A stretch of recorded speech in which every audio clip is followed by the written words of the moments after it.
से जुड़ी Lawrence gang के 7 शूटर गिरफ्तार किए गए हैं। पंजाब समेत दूसरे राज्यों से गिरफ्तारी हुई है। गिरफ्तार शूटर से हथियार भी बरामद किए गए हैं। बाबा सिद्दीकी मामले में इन शूटर से पूछताछ हो रही है, सूत्रों से जानकारी मिल रही है। तो बड़ी खबर आपको बता दें, दिल्ली पुलिस की स्पेशल सेल ने यह कार्रवाई की है। तो लॉरेंस गैंग से जुड़ी इस वक्त की बहुत बड़ी खबर आपको बता रहे हैं, जहां पर लॉरेंस गैंग के 7 शूटर्स को गिरफ्तार किया गया है। पंजाब समेत दूसरे राज्यों से यह गिरफ्तारी की गई है। गिरफ्तार शूटर से हथियार भी बरामद किए गए हैं। बाबा सिद्दीकी मामले में शूटर से पूछताछ की गई है, सूत्रों से जानकारी मिली है। यह कार्रवाई दिल्ली पुलिस की स्पेशल सेल ने की है, यानी दिल्ली पुलिस की स्पेशल सेल ने कार्रवाई को अंजाम किया है। लॉरेंस गैंग से जुड़ी यह बड़ी खबर। शंकर आनंद संवाददाता दिल्ली से और जानकारी के साथ जुड़ चुके हैं। शंकर, ये कहां से गिरफ्तारी हुई है और ये बाबा सिद्दीकी मर्डर केस से जुड़े हुए शूटर्स हैं या और भी इनके कई मामले सामने आ चुके हैं? देखिए, दिल्ली पुलिस की स्पेशल सेल ने जिस तरह से 7 गैंगस्टर्स को गिरफ्तार किया है, इसका जो कनेक्शन बताया जाता है कि ये लॉरेंस बिश्नोई गैंग के हैं। और जिस तरह से पिछले कुछ दिनों पहले बाबा सिद्दीकी हत्याकांड को जिस तरह से अंजाम दिया गया था, तो उस बाबा सिद्दीकी हत्याकांड को अंजाम देने वाले में कई अलग अलग राज्यों के भी गैंगस्टर्स का प्रयोग किया गया था। तो इसी मामले की तफ्तीश के दौरान में कुछ नए इनपुट्स मिले थे और उसी इनपुट्स के आधार पर ये इन 7 आरोपियों को गिरफ्तार किया गया है, जिनसे इस मामले पर आगे विस्तार से पूछताछ की जाएगी और किन किन लोगों की भूमिका थी, किस तरह से भूमिका थी और किस तरह से के जो गुर्गे हैं वो काम कर रहे थे। तो इन तमाम मामलों पर विस्तार से पड़ताल की जाएगी। लेकिन जिस तरह से अभी जो शुरुआती कनेक्शंस जो हैं वो निकल के राजधानी दिल्ली, पंजाब और हरियाणा जो कनेक्शन है वो निकल के सामने आ रहा है। तो एक जो हमारे सूत्र ये भी बता रहे हैं कि लॉरेंस बिश्नोई गैंग के जो गुर्गे हैं, जिस तरह से बाबा सिद्दीकी हत्याकांड को अंजाम देने में कई लोगों की जो भूमिका थी, जो कई ऐसे आरोपी जो फरार हैं, तो उससे जुड़ा हुआ ये कनेक्शन सामने आ रहा है। तो एक तरह से कहा जा सकता है कि ये तफ्तीश का दायरा जो है आने वाले दिनों में काफी आगे बढ़ने वाला है और इस मामले पे कई लोगों की मुश्किलें बढ़ सकती हैं। तो फिलहाल स्पेशल सेल के द्वारा इन गिरफ्तार आरोपियों से पूछताछ की जा रही है और पूछताछ के बाद इस मामले में कुछ बड़े खुलासे औपचारिक तौर पर जांच एजेंसी के द्वारा किया जा सकता है। तो फिलहाल अभी स्पेशल सेल की टीम पूछताछ कर रही है। पूछताछ करने के बाद इस मामले में जब आरोपियों को कोर्ट में पेश किया जाएगा, उस वक्त में कोर्ट में उन तमाम मामलों पर विस्तार से जानकारियों को साझा किया जाएगा। 7 शूटर अलग अलग जगहों से गिरफ्तार हुए हैं, एक साथ गिरफ्तार हुए हैं? अलग अलग जगहों से 7 की गिरफ्तारी हुई, कुछ पता चल पाया जानकारी के मुताबिक? देखिए, अभी तो शुरुआती जो जानकारी मिली थी कि पंजाब का जो इलाका है, पंजाब और हरियाणा से जुड़ा हुआ जो इलाका है, वहां से कुछ आरोपियों को गिरफ्तार किया गया है और इन लोग की पंजाब और हरियाणा के साथ साथ और किन किन इलाके में इन लोगों का कनेक्शन जुड़ा हुआ मामला है। तो इसमें अभी विस्तार से जब सेल के द्वारा इस मामले पर तमाम जानकारियों को साझा किया जाएगा, तो एक तरह से कह सकते हैं कि 7 अभी हमारे जो सूत्र ने इस बात को कंफर्म किया है कि 7 आरोपियों को गिरफ्तार किया गया है और गिरफ्तारी के बाद उनके नाम और उसके जो आरोप हैं, उस आरोप से संबंधित तमाम जानकारियों को औपचारिक तौर पर। और बड़ी बात शंकर यह भी कि हथियार भी इनके पास से मिले हैं। देखिए, इन गैंगस्टर्स के गुर्गों की अगर बात करें तो जिस तरह से लॉरेंस बिश्नोई का जो भाई है अनमोल बिश्नोई, जो विदेश में रह करके भारत विरोधी गतिविधियों को अंजाम देने में जुटा हुआ है, तो अनमोल बिश्नोई और लॉरेंस बिश्नोई का जो गैंग है किस तरह से आगे काम कर रहा था, तो इस पे जो अवैध तौर पे जो हथियार पहुंचाए जाते हैं, इनकी जो फंडिंग्स होती हैं, तो इसको लेकर स्पेशल सेल की जो विशेष टीम है वो इस मामले पर पड़ताल कर रही थी कि कहाँ से इन लोगों के पास हथियार बरामद होते हैं, मुहैया कराया जाता है, कैसे इन लोगों की फंडिंग होती है। तो इस मामले में पड़ताल किया जा रहा था और जिस तरह से इन 7 आरोपियों के पास से जिस तरह से अवैध हथियार जो जिस तरह से बरामदगी हुई है, तो उस हथियार के बारे में भी विस्तार से तफ्तीश की जाएगी, पूछताछ की जाएगी कि कहाँ से उपलब्ध कराया गया, किन लोगों के द्वारा उपलब्ध कराया गया, क्या क्या इन लोगों के मंसूबे थे। तो इन तमाम मामलों पर विस्तार से जानकारियों को साझा किया जाएगा। शुक्रिया, बहुत बहुत धन्यवाद आपका शंकर आनंद, इस बड़ी खबर को ब्रेक करने के साथ ही इस पर विस्तार से जानकारी देने के लिए आपका। और ये एक ब्रेकिंग न्यूज प्रतापगढ़ की भी बताते हैं आपको। अंतर्राज्यीय तस्कर कमल राणा को प्रतापगढ़ लाया गया है। कड़ी सुरक्षा में जोधपुर सेंट्रल जेल से लेकर पुलिस पहुंची है। SC/ST कोर्ट में उसे पेश किया गया है। प्रोडक्शन वारंट पर प्रतापगढ़ लाया गया है। हत्या के मामले में कोर्ट में उसे पेश किया गया। हत्या, लूट, तस्करी के 40 से ज्यादा मामले उस पर दर्ज हैं। तो बड़ी खबर प्रतापगढ़ से आ रही है, जहां पर अंतर्राज्यीय तस्कर कमल राणा को प्रतापगढ़ लाया गया है। कड़ी सुरक्षा में जोधपुर सेंट्रल जेल से लेकर पुलिस पहुंची है। SC/ST कोर्ट में उसको पेश किया गया है। प्रोडक्शन वारंट पर उसे प्रतापगढ़ लाया गया है। हत्या के मामले में कोर्ट में उसे पेश किया गया है। हत्या, लूट, तस्करी के 40 से ज्यादा मामले इस पर दर्ज हैं। तो प्रतापगढ़ की ये बड़ी खबर आपको बता रहे हैं। यहां पर अंतर्राज्यीय तस्कर कमल राणा को प्रतापगढ़ लाया गया है। दरअसल कड़ी सुरक्षा में जोधपुर सेंट्रल जेल से उसको लेकर यहां प्रतापगढ़ पहुंची है पुलिस की टीम। SC/ST कोर्ट में पेश किया गया है कमल राणा को। प्रोडक्शन वारंट पर जोधपुर से यहां प्रतापगढ़ लेकर आई है पुलिस की टीम। और आपको यह भी जानकारी दे दें कि हत्या के मामले में प्रतापगढ़ की कोर्ट में कमल राणा को पेश किया गया है। इसके अलावा कुल मिलाकर 40 से ज्यादा मामले हत्या, लूट और तस्करी के दर्ज हैं कमल राणा के खिलाफ। चंचल से और बात करते हैं, हमारे सहयोगी जुड़ चुके हैं जानकारी के साथ। चंचल, एक बड़ा ये कमल राणा नाम का कुख्यात जिसको लेकर प्रोडक्शन वारंट के जरिए अभी पुलिस आई है, ये कौन सी हत्या का मामला है और अभी कब तक पेशी होनी है? जी बिल्कुल, ये मैं बता दूं, कमल राणा जो है वो यहाँ के प्रतापगढ़ जिले के रठाना जो गांव है वहाँ का निवासी है और तस्करी, डोडा चूरा तस्करी और हत्या सहित कई मामलों में ये इसके ऊपर मामले हैं। और ये यहाँ पे एक भरत प्रजापति करके हत्याकांड हुआ था, उसके अंदर ये आरोपी है। उसी को लेकर के आज पुलिस इसको पेशी पे प्रोडक्शन वारंट के जरिए पेशी पे लेकर के पहुंची है। और इसको पहले भी ATS ने शिरडी से गिरफ्तार किया था और उसके बाद से ही ये लगातार जेल में चल रहा है। और आज ही इस भरत हत्याकांड मामले की जो पेशी थी उसको लेकर के पुलिस यहाँ पहुंची है। जी धन्यवाद चंचल सिनाढे इस खबर पर जानकारी देने के लिए आपका।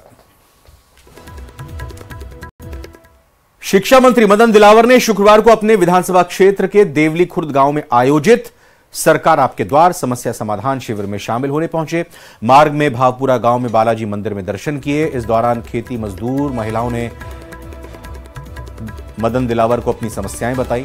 मदन दिलावर ने बड़ी सहजता के साथ जमीन पर बैठकर महिलाओं से बात की, उनको सुना।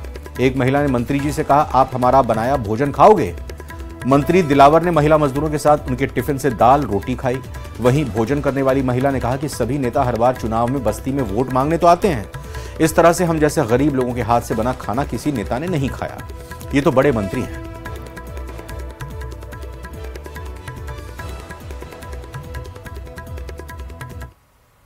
दौसा से कांग्रेस प्रत्याशी दीनदयाल बैरवा की नामांकन सभा में PCC चीफ गोविंद सिंह डोटासरा एक बार फिर डांस करते नजर आए। सांसद मुरारीलाल मीणा और पूर्व मंत्री ममता भूपेश की रिक्वेस्ट पर उन्होंने डांस किया। गोविंद सिंह डोटासरा के डांस का वीडियो जमकर वायरल हो रहा है।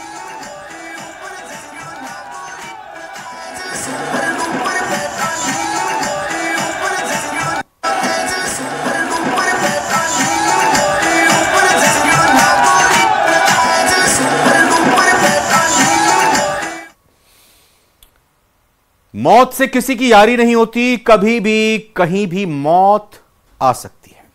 छिंदवाड़ा और रीवा में, यह मध्य प्रदेश के छिंदवाड़ा और रीवा में ऐसा ही कुछ हुआ, जहां छिंदवाड़ा में एक शख्स की नाचते नाचते मौत हो गई तो रीवा में एक युवक की दोस्तों से बात करते करते जान चली गई। यह रिपोर्ट देखिए।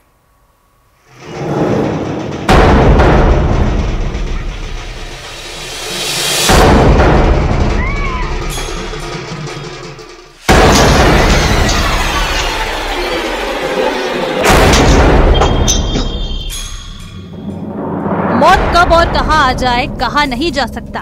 जरा ये तस्वीरें देखिए। जवारा विसर्जन का कार्यक्रम चल रहा है, ढोल नगाड़े बज रहे हैं, लोग भक्ति में डूबकर नाच रहे हैं, झूम रहे हैं। तस्वीरों में नजर आ रहा ये शख्स भी पूरे उत्साह के साथ नाच रहा है। ये आखिरी मौका है जब लोग इस शख्स को नाचते हुए देख रहे हैं, या यूं कहें जिंदा देख रहे हैं। नाचते नाचते इस शख्स की जान चली गई। देखिए, जो शख्स एक पल उत्साह के साथ नाचता नजर आ रहा है, अगले ही पल कैसे जमीन पर गिर पड़ता है। ये घटना छिंदवाड़ा के कोसमी की है, जहां जवारा विसर्जन के दौरान भक्ति में डूबे नृत्य कर रहे शख्स की अचानक हार्ट अटैक से मौत हो जाती है।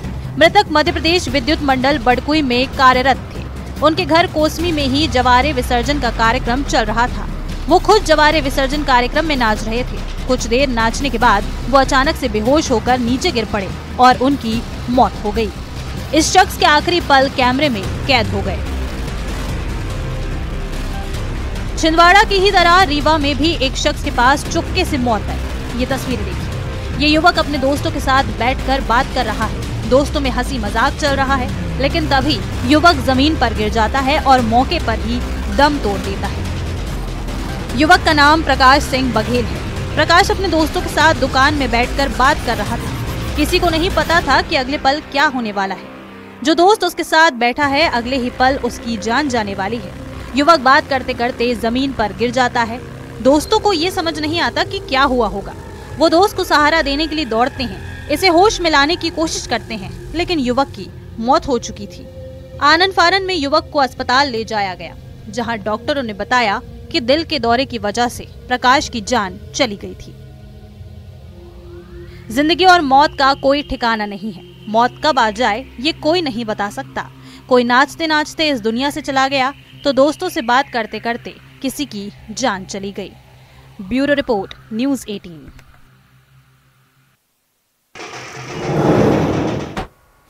ईओ भर्ती पेपर लीक केस में बड़ा अपडेट सामने आ रहा है। 19 आरोपियों को कोर्ट में पेश किया गया। एसओजी ने 16 आरोपियों की 5 दिन की रिमांड मांगी है। 3 आरोपियों की जुडिशियल कस्टडी मांगी गई है। तो बड़ी खबर इस वक्त आ रही है, ईओ भर्ती पेपर लीक केस पे अपडेट है। 19 आरोपियों को कोर्ट में पेश किया गया है। एसओजी ने 16 आरोपियों को 5 दिन की रिमांड 16 आरोपियों की मांगी है और 3 आरोपियों की जुडिशियल कस्टडी के लिए कह दिया है। तो ये जानकारी और बड़ी खबर आपको दे रहे हैं। कुल मिलाकर ईओ भर्ती पेपर लीक केस में 20 अक्टूबर को जो गिरफ्तारी हुई थी, उसके बाद कोर्ट में पेश किया गया था। अब ये बड़ी जानकारी आ रही है। विष्णु शर्मा लगातार इस खबर पर नजर बनाए हुए हैं। विष्णु, और बताइए डिटेल इस पर। देखिए, कुल मिला के आज 19 आरोपियों को कोर्ट में पेश किया गया था। एडीजे कोर्ट में पेश किया गया एसओजी की ओर से, जिनमें 12 अभ्यर्थी शामिल हैं, 5 उनके सहयोगी शामिल हैं जो कि नकल करवाने का जिनके ऊपर आरोप है, और साथ में 2 अन्य आरोपी और इसमें शामिल हैं। तो कुल मिलाकर 19 आरोपी इसमें आज एसओजी की ओर से पेश किए गए। साथ में 5 दिन की रिमांड 16 आरोपियों की मांगी गई है। उसके अलावा 3 जो आरोपी हैं जिनको एसओजी ने गिरफ्तार किया था, एसओजी ने उनको न्यायिक हिरासत में भेजने की बात भी कोर्ट से कही है। हमारे साथ मौजूद है एडवोकेट विपुल शर्मा, जो बचाव पक्ष की ओर से ये बताएंगे। सर, कितने आरोपियों को रिमांड मांगा गया? आज कोर्ट में क्या रहा जब एसओजी ने आरोपियों को पेश किया? आज 16 लोगों को पुलिस रिमांड पे दिए जाने की प्रेयर की थी और 3 लोगों से इन्वेस्टिगेशन पूरा होने का उनको जेसी भेजने के लिए कोर्ट से कहा था, जिसमें आज एक प्रवीण विश्नोई है जिसको प्रोडक्शन वारंट पे लिया गया है, जो पहले से एसआई भर्ती वाले मामले में बंद था, और उसको पेपर सॉल्वर बताने का प्रयास किया गया है। और कुल मिलाकर जो एसओजी का ये कहना है कि साहब हमें अलग अलग राजस्थान के क्षेत्रों में जाना है और इनसे रिकवरी करनी है, कुछ हमें इतला मिली है इस कारण से, और कुछ इसमें जो संख्या ज़्यादा होने के कारण हम 5 दिन में इनसे ढंग से पूछताछ नहीं कर पाया, तो हमें समय चाहिए, जिसका हमने अपोज किया था, क्योंकि कानून में ऐसा कोई प्रोविजन नहीं है कि अक्यूज ज़्यादा है तो इसलिए समय ज़्यादा मिल जाए। और 5 दिन का डे टू डे इनको प्रोग्रेस भी कोर्ट को बतानी थी, जो उन्होंने बताई नहीं, उस चीज़ पे हमने अपोज किया है। कुल 5 दिन का पीसी रिमांड मांगा गया था। अब न्यायालय को देखना है कि वो कितने दिन का रिमांड देते हैं। तो देखिए, ये है एडवोकेट विपुल जी, और मैं आपको दिखा रहा हूँ साथ फ्रेम में जो नजर आ रहे हैं, ये सभी इन जो आरोपी जिनको गिरफ्तार किया गया था उनके परिजन हैं, जो कि अपने अपने गाँवों से यहाँ पर आए, फिलहाल यहाँ पर खड़े हैं और फैसले का इंतजार कर रहे हैं कि आखिरकार उनके जो जानने वाले जिनको एसओजी ने गिरफ्तार किया है इस ईओ भर्ती वाले मामले में, उनको जेल होती है या रिमांड होती है। ये परिजन यहाँ पर काफी संख्या में। कुछ कहना चाहोगे आप अपने परिजनों की बात पे? सर, मैं तो क्लियर कुछ पता ही नहीं है क्या हुआ अभी। हाँ, गलत। तो देखिए, जो है और साथ में एडिशनल एसपी हैं हरि प्रसाद सोमानी, उनसे बात करेंगे जी, करिए, जानेंगे कि क्या इसमें आज रहा। एसओजी की ओर से एडिशनल एसपी हैं। सर, आज क्या कितने का रिमांड आपकी ओर से लिया गया? प्लीज कुछ कहा होगा आपकी ओर से? देखिए, अभी एडिशनल एसपी अनुसंधान अधिकारी इस केस के फिलहाल बोलने से अभी इनकार कर रहे हैं, लेकिन एसओजी की ओर से 16 आरोपी हैं, उनका 5 दिन का रिमांड मांगा गया। 3 आरोपियों को जेल भेजने की बात एसओजी की ओर से कही है। लेकिन सबसे बड़ी बात यह है कि एसओजी की ओर से 7 दिन पहले जो कार्रवाई की गई थी, उसमें आज आरपीएससी ने इस पेपर को लीक कर दिया। नहीं, आरपीएससी ने एसओजी की ओर से जो जांच की गई, उस जांच में प्रमाणित माना कि पेपर जो था वो परीक्षा से पहले ही लीक हो चुका था, और उसके बाद उसी रिपोर्ट्स के आधार पर अनुशंसा जो की गई थी, उसके आधार पर आरपीएससी ने इस पेपर को निरस्त कर दिया गया। और आने वाले दिनों में वापस से 111 पदों पर हुई इस भर्ती को वापस से आरपीएससी के द्वारा करवाया जाएगा। जी, अभी कोर्ट कितनी देर में जो सुनवाई हुई है अपना फैसला सुनाएगी कि भाई अब रिमांड पर दिया जाना चाहिए पुलिस की या फिर जुडिशियल कस्टडी में ही भेजा जाए, क्योंकि बचाव पक्ष ने अपनी तरफ से दलीलें पेश की। अभी कितने देर के बाद यह साफ हो पाएगा अदालत में? देखिए करीब अभी 10 से 15 मिनट का वक्त लगभग यहाँ पर लग सकता है, चूंकि दोनों पक्षों ने यानी एसओजी की ओर से जो सरकारी वकील थे उन्होंने और बचाव पक्ष दोनों ने अपनी अपनी दलीलें रखी है। और ये जो एडीजे संख्या 1 है जयपुर महानगर सेकंड की, वहीं पर इनको पेश किया गया था। तो जो आरोपी हैं उनको फिलहाल एसओजी की टीम वापस से नीचे लेकर जा चुकी है, जिनमें पौरव कालेर शामिल हैं, तुलसीराम कालेर शामिल है। इसके अलावा 4 से 5 महिला जो अभ्यर्थी हैं वे भी शामिल हैं। इनमें वे लोग भी शामिल हैं जिनकी सरकारी नौकरी लग चुकी थी और इस ईओ भर्ती मामले में एसओजी ने उनको गिरफ्तार किया है। कुछ पीछे नहीं मैं चलूंगा तो आरपीएस ने अपनी गोपनीय रिपोर्ट बना करके एसओजी को दी थी, जिसके बाद एसओजी ने तथ्य जुटाए, गोपनीय जानकारी जुटाई और आखिरकार 6 दिन पहले एसओजी ने प्रदेश के अलग अलग जिलों में, जिनमें नागौर, बीकानेर और अन्य जगहों पर 30 जगहों पर छापेमारी की। 28 जनों को, संदिग्ध लोगों को मानते हुए उनको हिरासत में लिया और आखिरकार 17 लोगों को गिरफ्तार किया गया, जिनमें 12 अभ्यर्थी और 5 सहयोगी शामिल थे। उनको यहाँ पर आज पेश किया गया है। तो 17 लोगों के अलावा 2 और आरोपी उसमें एसओजी ने प्रोडक्शन वारंट पर और नकल करवाने के मामले में आरोप बताते हुए गिरफ्तार किया गया था। तो कुल 19 जनों को एसओजी की ओर से गिरफ्तार करके पेश किया गया और बाकी जो लोग थे उनको उनसे पूछताछ के बाद उनको छोड़ दिया गया।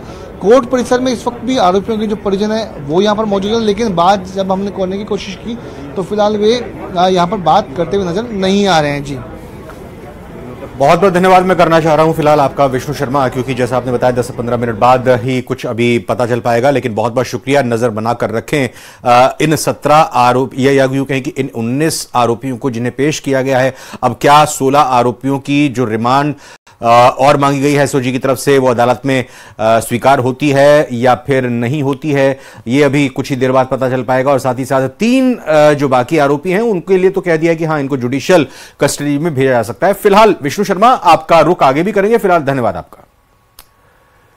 कन्नौज से एक बेहद ही अजीबोगरीब मामला सामने आया। एक शख्स ने अपनी जिंदा पत्नी को मृत घोषित कर दिया। इतना ही नहीं, उसने श्राद्ध भी कर दिया और दूसरी शादी कर ली।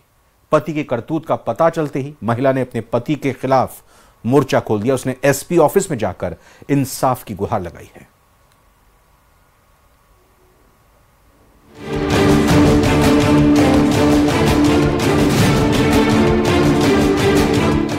कन्नौज में एक शख्स की करतूत हैरान कर गई। आरोप है कि उसने दूसरी शादी करने की खातिर रिश्तों को कलंकित कर दिया। पत्नी के जिंदा रहते उसने उसे मरा घोषित कर दिया। हद तो तब हो गई जब उसका श्राद्ध तक कर डाला। इतना ही नहीं, अपनी जिंदा पत्नी के मरने की खबर सोशल मीडिया पर भी शेयर कर दी। पत्नी की 13वीं और शांति पाठ का निमंत्रण पत्र भी शेयर किया। वहीं पत्नी की फोटो लगाकर उस पर माला भी चढ़ा दी। आरोप है कि उसका लंबे वक्त से दूसरी लड़की से प्रेम प्रसंग चल रहा था। वो उससे शादी करना चाहता था। अपनी प्रेमिका को उसने विश्वास दिलाया कि उसकी पत्नी जिंदा नहीं है, जिसके बाद उसने शादी कर ली। जब उसकी पहली पत्नी को इस बात की भनक लगी और उसने सोशल मीडिया में देखा तो वो दंग रह गई। पीड़ित महिला ने एसपी ऑफिस पहुंचकर खुद के लिए इंसाफ की गुहार लगाई। 2023 को मेरा इन्होंने श्राद्ध कर दिया, उसके बाद इन्होंने दूसरी शादी कर ली। अभी इन्होंने कल 23 अक्टूबर को मेरे बच्चों को स्कूल जाते टाइम इन्होंने रास्ते से ही अपने साथ लेकर आ गए हैं। कहाँ से बच्चों को लेकर आए? स्कूल से, स्कूल जा रहे थे, रास्ते से मेरे बच्चों को उठा लाए हैं। रह रहे थे बच्चे आपके? बच्चे मेरे साथ कानपुर में रह रहे थे। मेरे मैके में 2.5 साल से मेरे साथ ही रह रहे हैं। पीड़ित महिला का कहना है कि 15 साल पहले उसकी शादी हुई थी। शादी के बाद सब ठीक चल रहा था, लेकिन कुछ वक्त बाद उसके पति का स्वभाव बदलने लगा। महिला का आरोप है कि उसके पति के अवैध संबंध थे। उसे कई बार समझाया गया, लेकिन वो नहीं माना। करीब 2 साल पहले वो एक लड़की को भगाकर घर ले आया, उसे साथ रखने लगा। जब विरोध किया तो उसका पति झगड़ा करने लगा। इसके बाद अपने पति से तंग आकर वो काफी पहले ही ससुराल छोड़ चुकी है। उसके पति ने पिछले दिनों सोशल मीडिया पर उसके मृत होने की खबर डाली, जबकि उसे पिछले साल मरा हुआ बताया गया। उसके 2 बच्चे भी उसी के साथ रहते हैं। आरोप है कि उसके पति ने पिछले 2 दिनों में उसके दोनों बच्चों को भी जबरन उठा लिया। सर, इन्होंने सोशल मीडिया पे जो है अपनी फोटोज पोस्ट की थी उसके अपने अकाउंट से, उससे मुझे जानकारी मिली कि इन्होंने शादी कर ली है और वो इनकी दूसरी पत्नी इनके साथ इनके घर में रह रही है। अच्छा, आपका जब श्राद्ध किया था उसकी जानकारी आपको मिली? वो भी सर इन्होंने सोशल मीडिया पे अपने अकाउंट से इन्होंने वीडियोस फोटोज पोस्ट की थी, इससे मुझे जानकारी मिली कि इन्होंने मेरा श्राद्ध कर दिया है और इन्होंने मुझे मृत घोषित कर दिया है। तालाग्राम थाना क्षेत्र के भवानी सराय का ये मामला है। पीड़ित महिला को अब कानून से उम्मीद है। उसने पुलिस को दिए प्रार्थना पत्र में अपने पति पर गंभीर आरोप लगाया है कि अगर बच्चों को कुछ होता है तो उसका जिम्मेदार वही होगा। महिला ने अपने बच्चों को वापस पाने की गुहार लगाई है। कन्नौज से न्यूज़ 18 के लिए लोकेश दुबे की रिपोर्ट।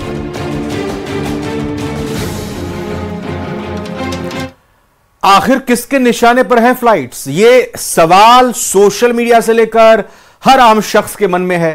पिछले 12 दिनों से अगर बात की जाए 250 से ज्यादा फ्लाइट्स को बम से उड़ाने की धमकी दी गई। 2 दिन के भीतर 2 बार पुणे जोधपुर फ्लाइट में बम की सूचना अफवाह निकली। ज्यादातर धमकियां सोशल मीडिया प्लेटफॉर्म के जरिए दी गई हैं, लिहाजा सुरक्षा एजेंसियों को जांच के लिए भी परेशानी हो रही है। धमकी के बाद अंतर्राष्ट्रीय उड़ानों का रास्ता भी बदलना पड़ा, जिसकी वजह से करोड़ों के नुकसान की आशंका भी है। इस रिपोर्ट में आपको दिखाते हैं।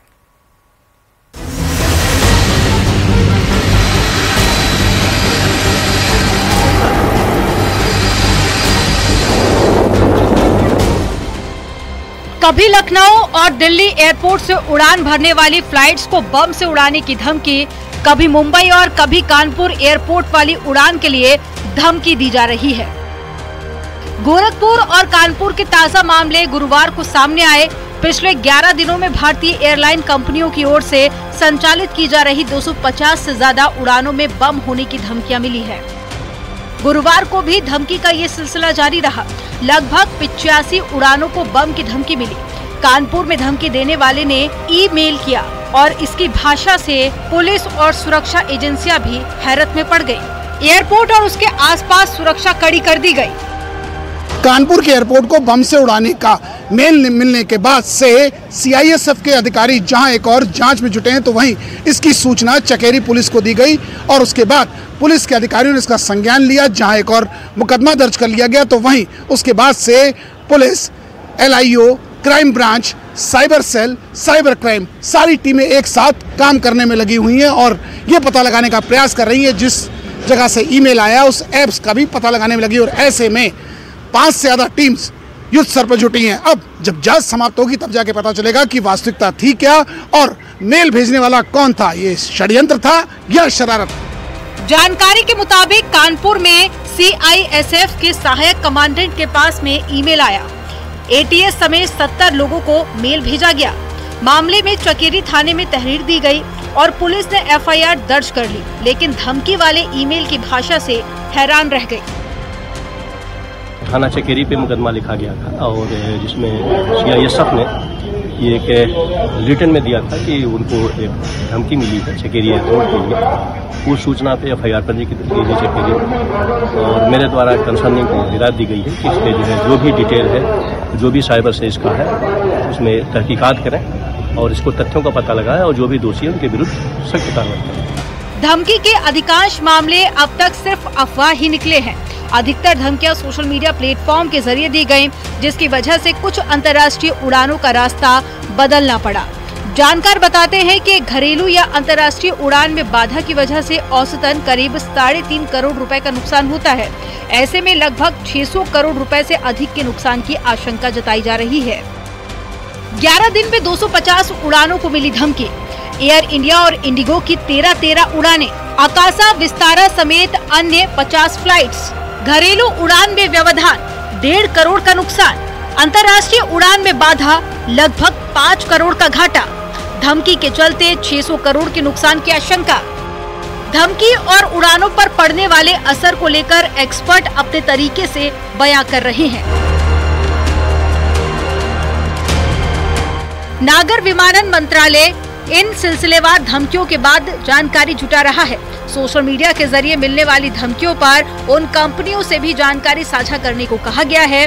झूठी धमकियों के मामले में कड़े नियम कायदे भी लागू किए गए हैं। मसलन किसी ने झूठी धमकी दी तो उसे नो फ्लाई लिस्ट में डाल दिया जा सकता है। साथ ही सुरक्षा के लिए प्रोटोकॉल में बदलाव भी किया जा सकता है। बहरहाल सवाल ये है कि धमकी का ये सिलसिला टेक ऑफ तो हो चुका है, लेकिन लैंडिंग का इंतजार हर किसी को है।